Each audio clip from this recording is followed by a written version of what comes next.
Hi everyone, my name is Jason Arthur, and this is my justification video for SLO number 2, Assessment to Inform Instruction.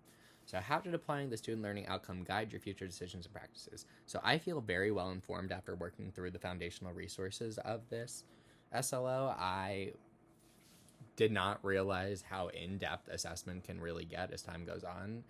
In all of the centers that I've worked in previous experience, when I tell you assessment is either just visual to oral to just saying watching and then sharing with families, oh, I've noticed very good work in these sort of domains, in these specific competencies, like I noticed that they've struggled, they focus on these sort of things, like just me using my everyday experience witnessing the kids in the environment, in the classroom environment, and working on individualized assessment with children, seeing that like these specific parts are what really stick out for them and where they could potentially use a lot more work.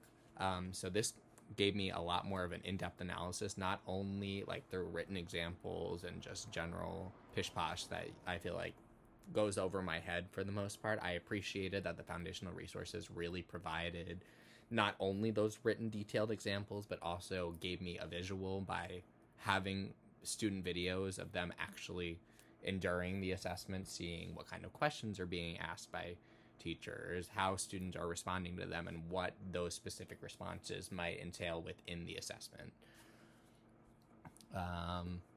So I will be looking to apply that a lot more thoroughly as I move into an actual classroom.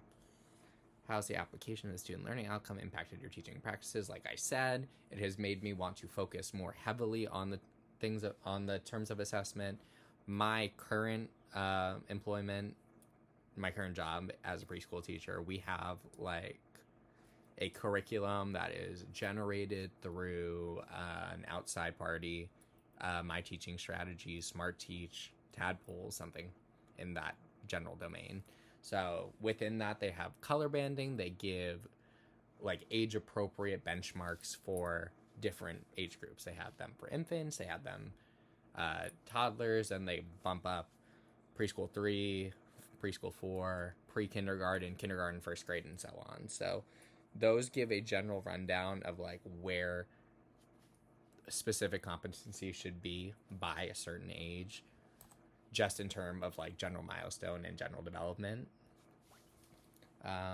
So like that already comes with good detail, but there's not a lot of like individual input that I put into it. It's mostly just eyeballing and then pick this one because they're on par, or this is an emerging skill, so pick this one. What challenges did you experience? My biggest challenge is like actively remembering to insert specific guided questions in order to help guide that assessment, to help create more clarity for myself in terms of where students are struggling with specific things. I can look at a kid and try to read a sentence with them and notice them struggling, but not focus on specific competencies within the sentences, with how they're doing with phonological awareness, how they're doing with alphabet knowledge, how they're doing with certain other aspects of it. Like I can generally be like, yes, this kid can't read just based off of what activity we're trying to perform. And then my next step to continue to deepen my learning, I think I'm going to, after I finish and submit this, I'm going to go back and look through the supplemental resources just to give myself a little bit more detail, a little bit more experience, and try to express a little bit more, just to see if there are even more ways that I haven't thought about that I could potentially incorporate this into the classroom. But yes, very well informed, very well written, and I appreciate that it gives multiple examples because, similar to children, I do not learn in one single way.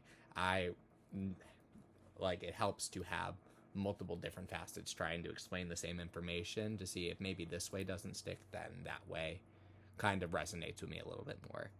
But other than that, I think that's it. So thank you.